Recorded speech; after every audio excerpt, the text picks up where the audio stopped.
You know, Saint Saens, he's one of these, there's a saying about this concerto that it starts with Bach and it ends with Offenbach. Because, you know, the beginning is very Bach-like in a way, isn't it? Mm-hmm. And, you know, one characteristic of Bach as a composer is often in one, seemingly one voice, there can be two voices or even three voices, right? So, you see,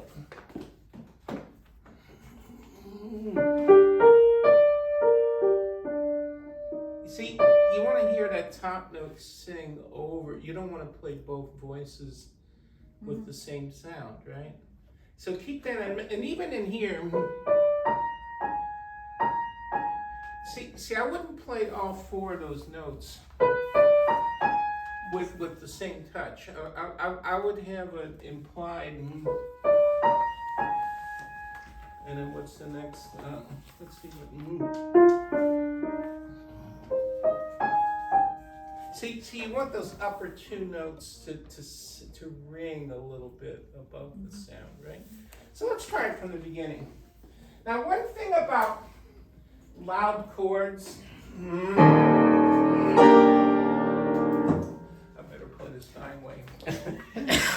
I'm not used to baldwins. See, you want a sound that's very resonant, but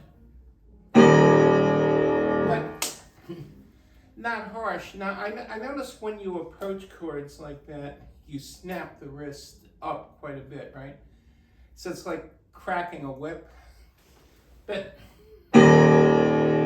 see, if you have a piano like this that's kind of bright, it's better actually.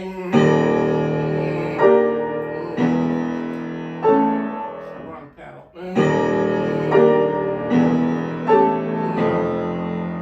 Resonant, but not.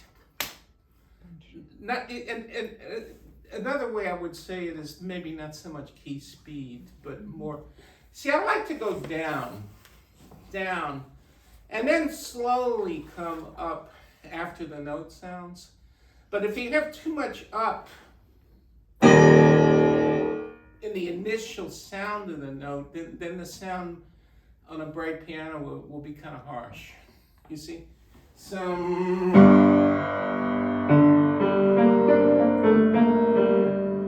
heavy, severe. You know, let's try that.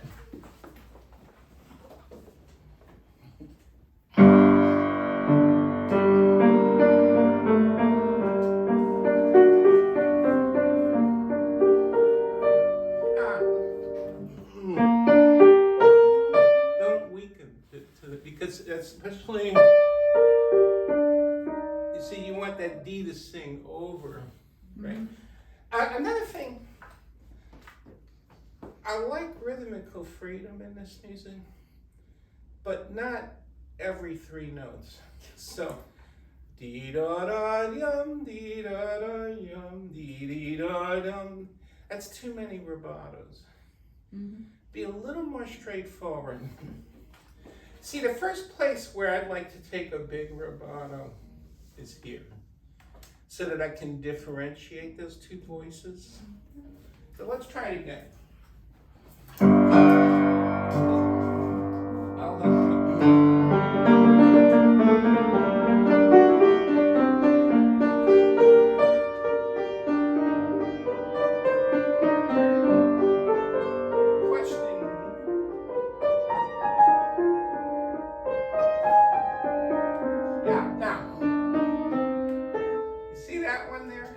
There's another nice place to take a rubato. But don't take a rubato every time it pops into your head to take a rubato. Just try to pick and choose the most significant places. See, try that again. So it needs to be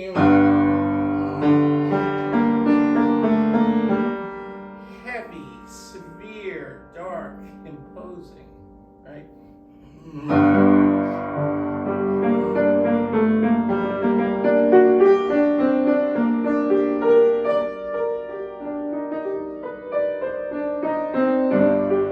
Yeah.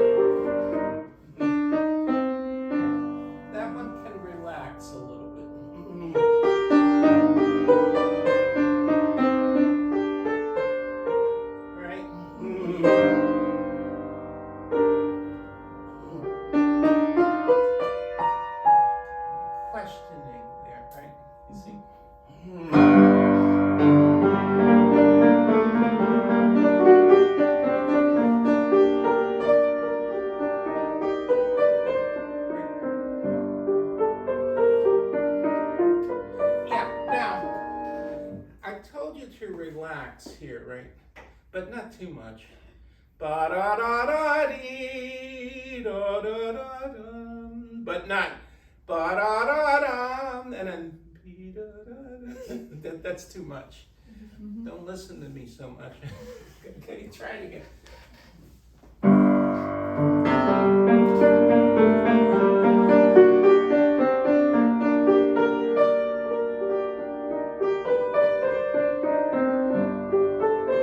Now, reach for the knee.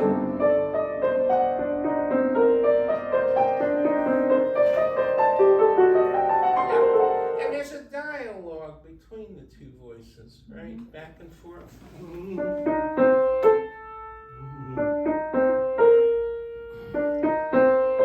See that?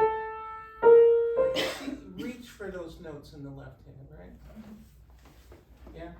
And I would get quite soft here.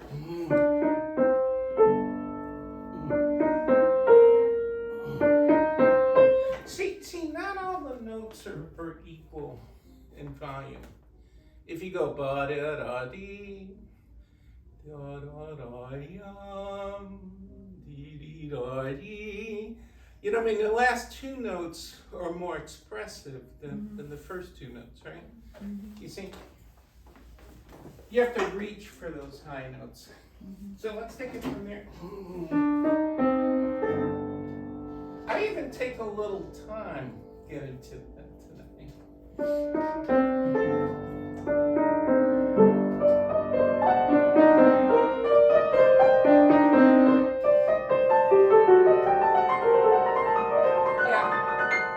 Now, you can't keep the pedal down through all of that.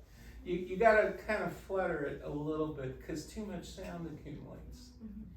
Okay, same place.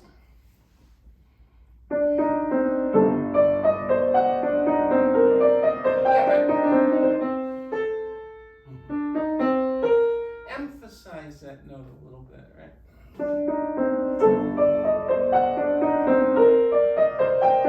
Right.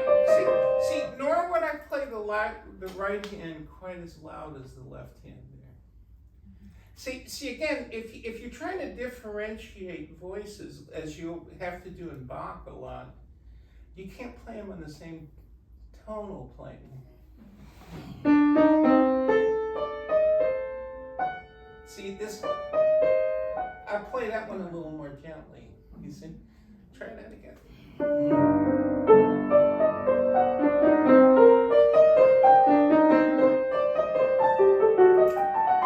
Change your pedal.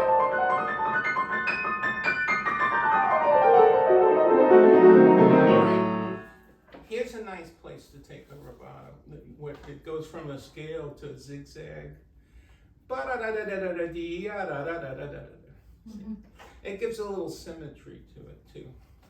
Yeah, that's better. So you got to change your pedal a little bit in here. You just can't keep it down because there's too much clash of harmonies and things.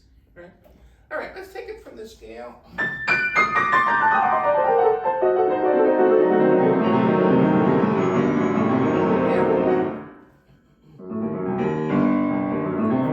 What's the key of the piece? G. Yeah, give me a nice big fat G on that bass note that stands out above all the other notes, right? Right,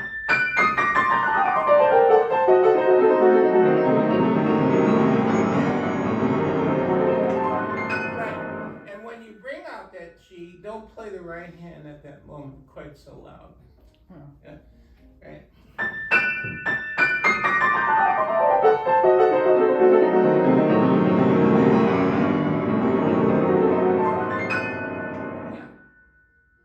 Now, why do you want to play? Why do you want to play those so slow? Oh. What are the note values there? Eighth. They're eighth notes. Now watch.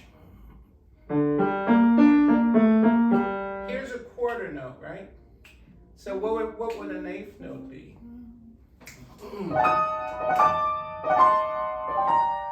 Now, I'm not saying it has to be strictly an eighth note. It can be a little slower. But if you play it as slow as you're playing it, those become quarter notes, and they're too slow. You see? Okay? So. You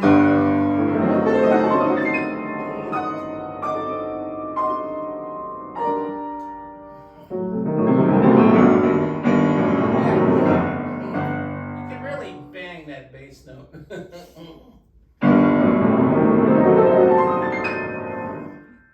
Yeah, another thing. It sounds much nicer if you connect that in the pedal. This sounds like. That sounds like a hiccup or something, you know.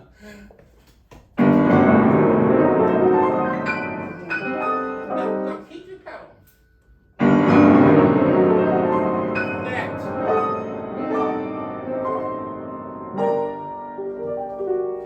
Good. Now, this next section.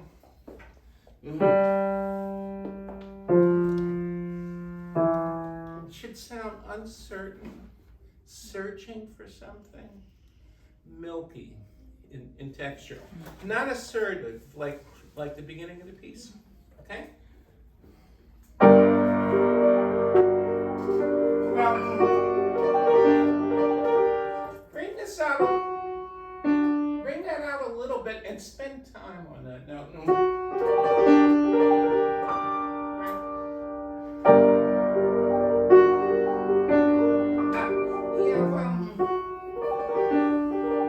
Actually, I don't want that note so loud, but I want it kind of stretched out rhythmically a little bit. You know. Where's the top note? Yeah.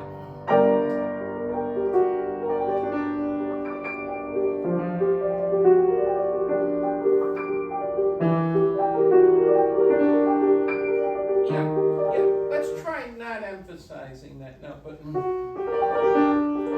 but stretching it rhythmically. Okay.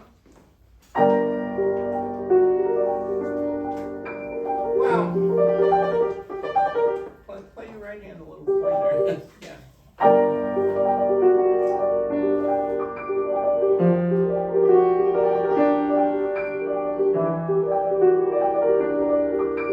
Yeah, and look. Whimsical, not technical. So, bum. See, instead of playing it rhythmically like that, kind of cheat on the rhythm a little bit. Lengthen the first note, but sort of compress the like that. You see, because this sounds a little. That sounds a little like you're playing a Czerny study, right?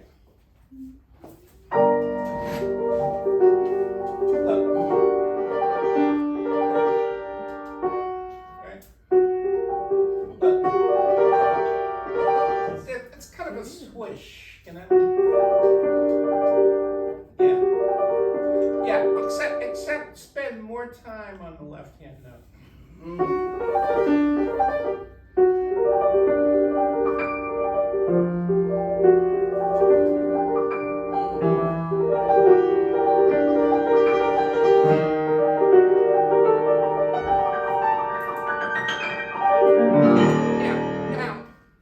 Emphasizing these uppermost notes, right? But I'm only hearing one or two. I want a much more broader area of emphasis there. Okay?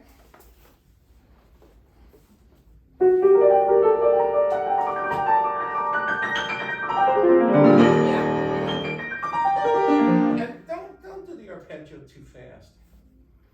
You'll miss fewer notes.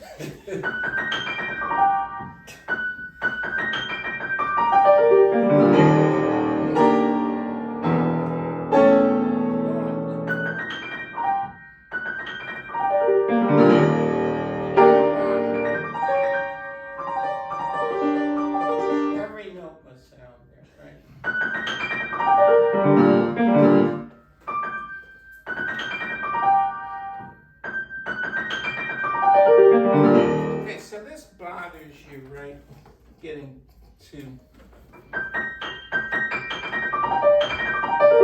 Why don't you refinger it so that you don't have that problem, you know?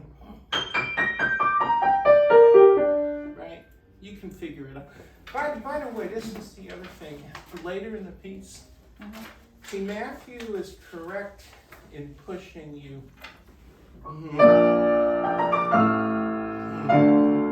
Matthew's correct in wanting that to be in tempo. The problem is you got so many notes to fit in that it's very hard. I would do much more dividing the hands up on that so that you have more speed, right? Okay, let's go on.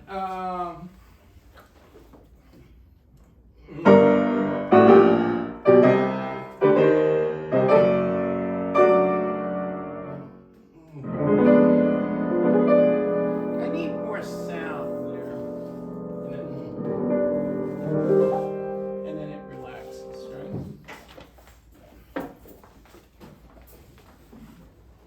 So.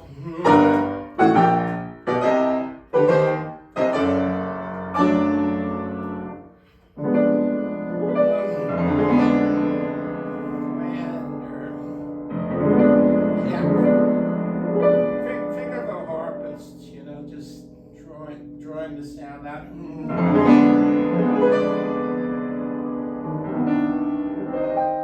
then more tragic. Right? A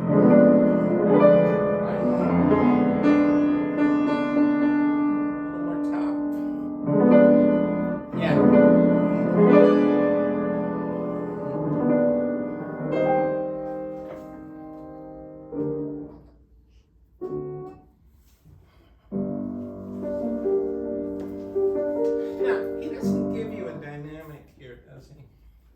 I would play a little bigger than that, right?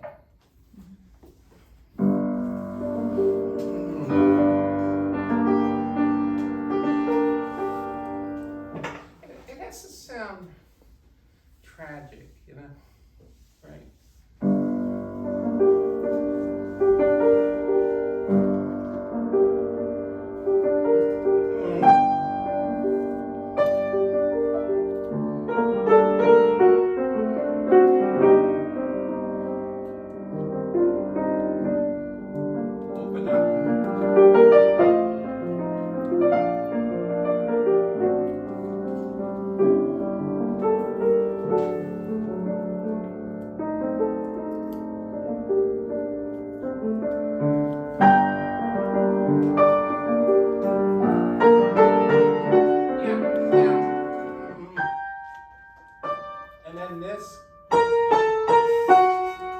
That shouldn't be louder than the first two notes, right?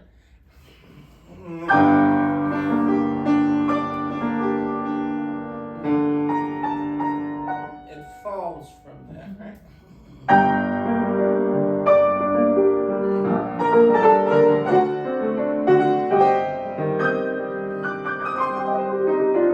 Yeah. Now, there are a few notes in here that aren't quite sounding. And I'll show you which ones they are. See those two? You got to articulate those a little crisp. Because otherwise I'm hearing and then there's a little part in the middle of that that's kind of fakey sounding, you know. Oh no.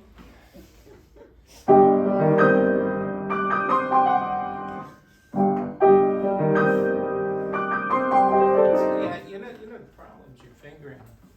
Look, you're going, and then you're having to move here. There's a much better fingering. See, go 5-3, then 3-2, then 2-1. Try that. You're not going to be able to change it here, of course. But the problem, that's impossible. I mean, I couldn't do it with that finger. Try it again.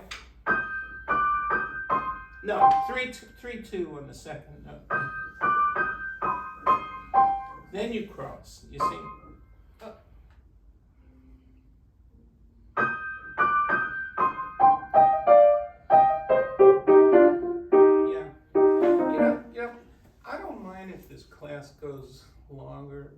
the three.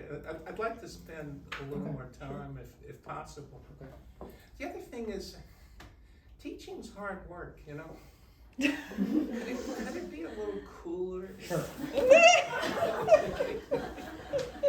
I'm starting to sweat, you know?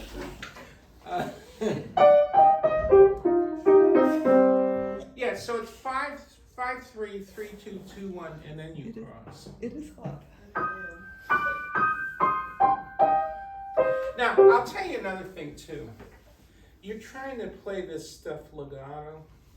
It actually, the pedal's down during it actually goes better if you play it not so legato.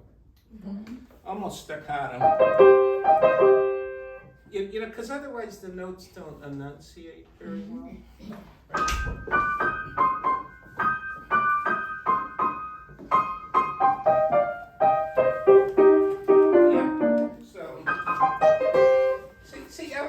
I wouldn't even try for too much legato. Anyway, I hear that as a brilliant sounding passage, not as a smooth sounding passage, right?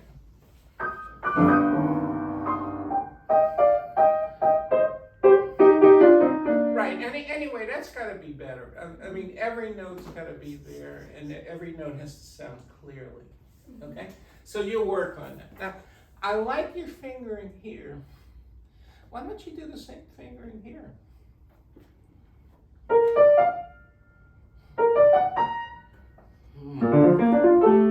Right? Yeah, because you'll find that at up to tempo, that fingering sounds stronger than the one you're doing, you know. All right, so take from here.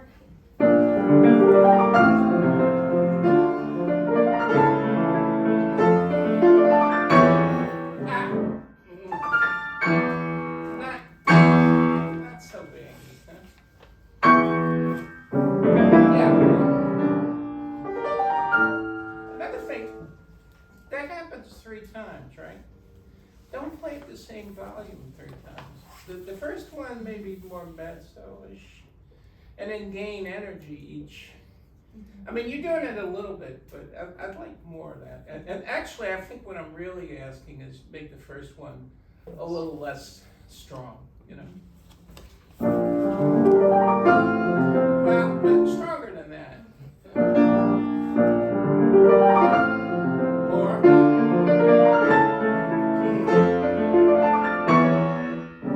Yeah. You see, when you do these last few notes, you know what you're doing is you're making a lift on this note, and then you're clobbering the final note. Try to make that smoother, where you don't go, but more, just, yeah, more legato there. Okay?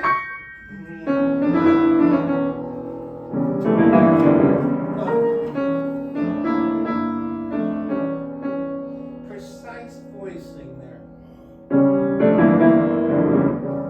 Yeah.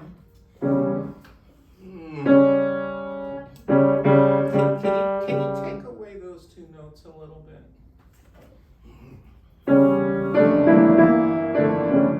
Right, and then as you see, this gains more and more sound and more. What you can do is start filling in the sound more as it develops. As you know what I mean. So start mostly top.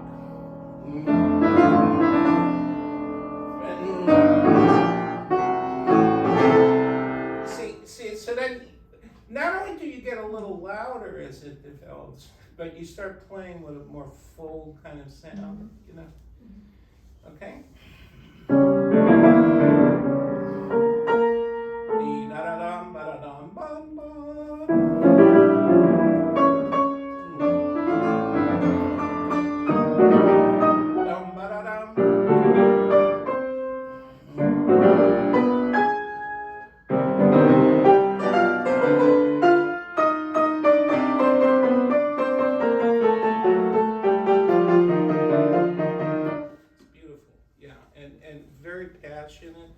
I would personally, I'd kind of push it a little more. it's beautiful in sound what you're doing, but it's a little too static. Now,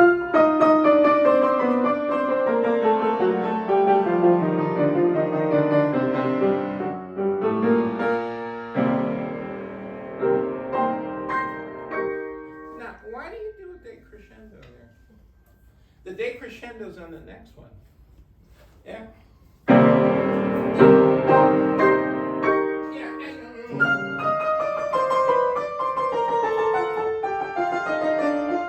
always the curviness. Right? And you can, you can start with a rubato, but you can move it here.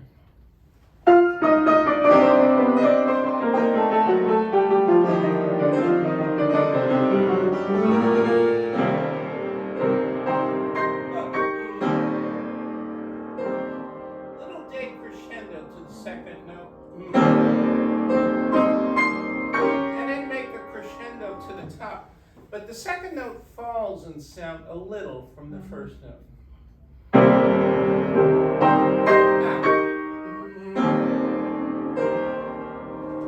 When we have a note like that, there's a built-in decrescendo, right? Because that's the way the piano works. But what you want to do is match whatever sound that first note has died to. Mm-hmm. You see?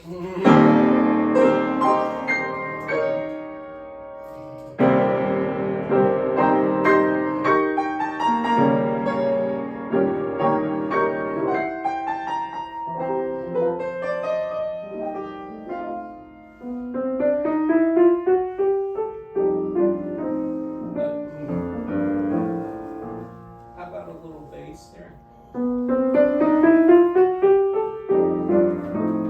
Yeah, but look.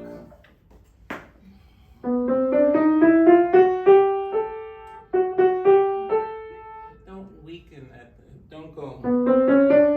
What is it?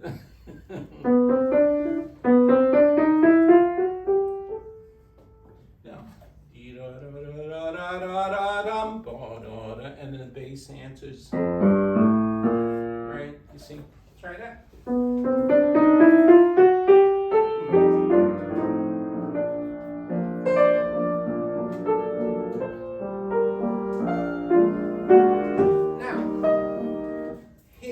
Here's another thing of two voices in dialogue with each other. Now, this is the expressive one. And then this is, I'm sorry. Now, why would you do a big crescendo? Da, da, da. Mm-hmm. See, you're defeating the character of that. Mm-hmm. You know what I mean?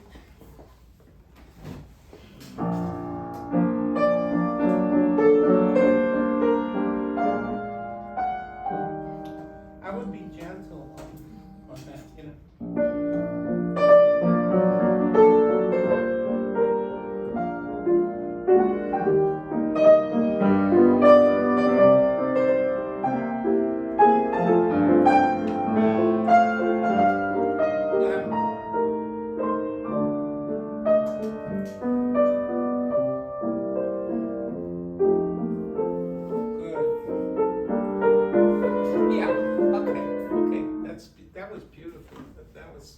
That was perfect.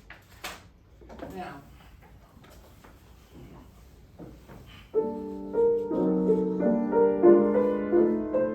see at the beginning of that, you don't need to be too expressive. Mm-hmm. Not. See, it's too early to be.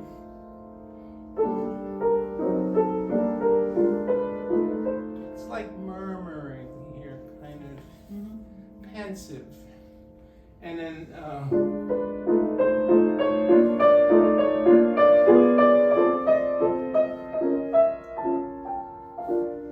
right. In music making, if you try to be highly expressive everywhere, you wind up being expressive nowhere. Mm-hmm. Because musical expression it isn't like you buy French fries in a restaurant and just pour ketchup all over it indiscriminately, you know? Right? So I want a very quiet, still, pensive, murmuring quality. Mm-hmm. And you know, then the left hand harmony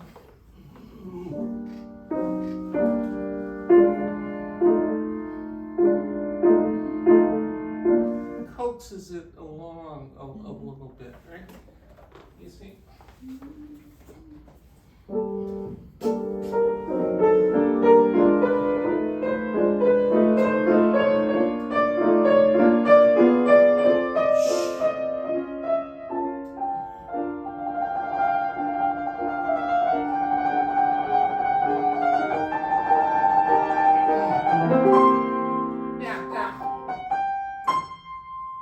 Don't you think that's a little harsh on that top note?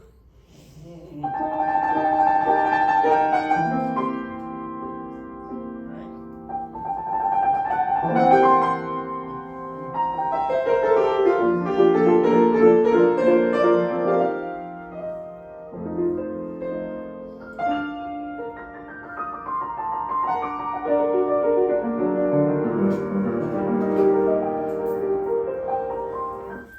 See what I'm hearing there. How about?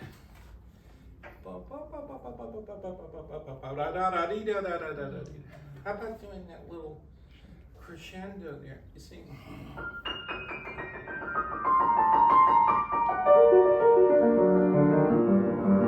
Yeah.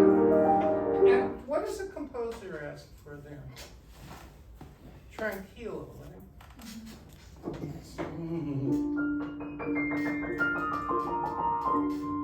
Calm, you know?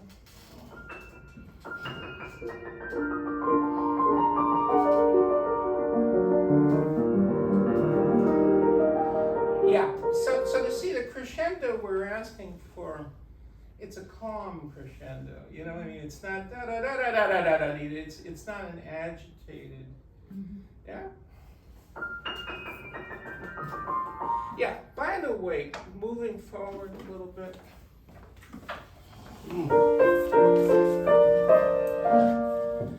You see these 4 notes here? I take them with the left hand. I mean, it's not that you can't do it the way you're doing it now, but it's easier. And then this, yeah, so.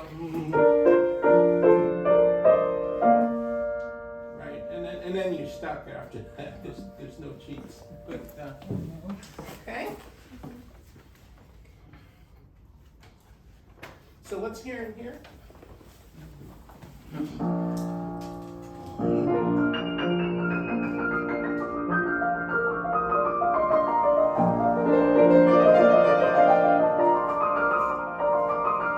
Right. And all this stuff, you see, you're getting a very nice mood here. You can play out a little bit more at the beginning of because then you get crescendo, right? Mm-hmm. So this area over here will be the loudest in those first 2 lines, but not by much. Okay, try it again.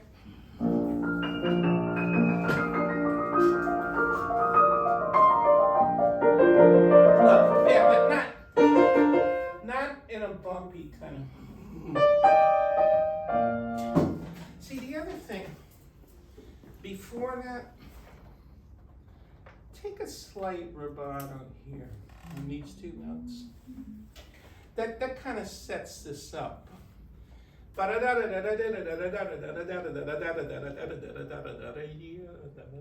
It's just a little bit loving on those 2 notes, right?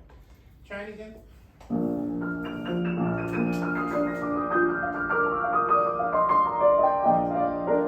Yeah, but that's too much. Cut it in half.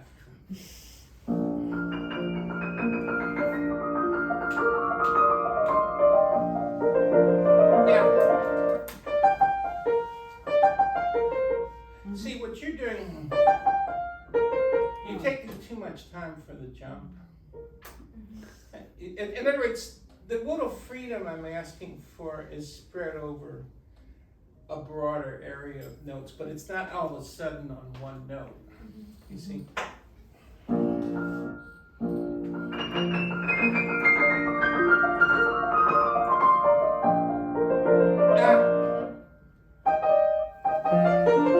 Also, the change in fingering probably will take care of that problem. Yeah, okay. So what you on, 5, 3, 4, 2? Yeah, you see, but when you do the change in fingering, you only have to go to finger 2. Yeah. Which, so it's got to sound a little smoother. Mm-hmm. Let's go on. Can we take it from the top? Yeah, now it becomes highly expressive here, right? Mm-hmm. You can nourish that sense of expressiveness.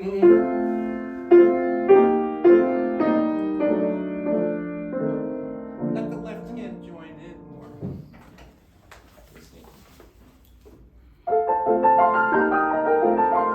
Even more voicing in the left hand. You know, sometimes it helps to lean your left hand a little to that. Mm-hmm. Okay, get your leverage into that note.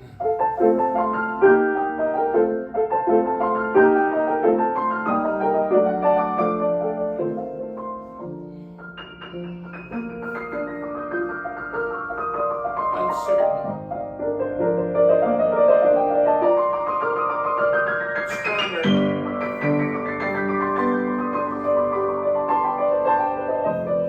Yeah, I don't think I'd weaken on that F. Yeah.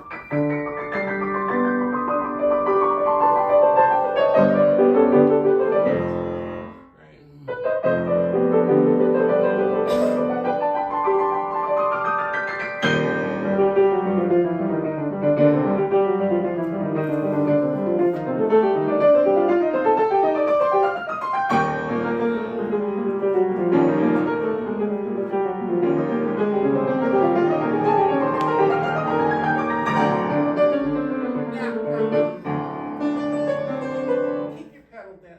Here we need more pedal. Mm-hmm. You know, you can start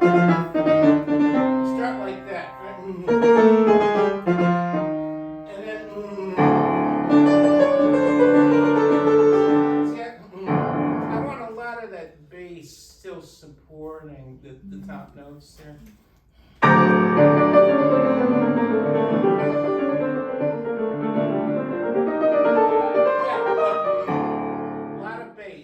A lot of bass octaves there. Now, look, you're playing like this. Look, sink into it and stay longer on that bass note, you know? Yeah, now I do want more pedal, but you can't just keep the pedal down that long. You gotta flutter it a little bit, right? Right. So you see, when music is building up more and more, there are different, of course you play louder, but it's more than that. Sometimes you change texture, sometimes you change pedaling. You do other things besides just playing louder to make it more exciting, you know? Yeah? We're pretty much out of time. Do try to find a way of dividing these arpeggios up. Do you have any practice or technical questions on that middle section? No, other than keep repeating it till you do it right. And then some. Yeah. Try to be curvier in here. Now, one thing, can we try from here, the top of the page? When you get to this little fluff kind of stuff here, take the pedal off. You know, so 1, 2, ready, go, yeah.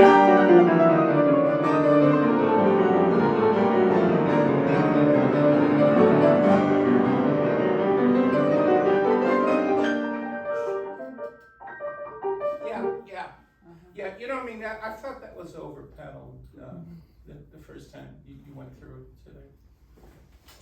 God, you're playing so loud, I can't hear myself. Maybe I need to, no, I mean, you're not playing too loud, it has to be like that, but I think this piano can't quite compete against that one. Anyway, you played really very promisingly. But you know, the enemy of good is better. Right? So. Thank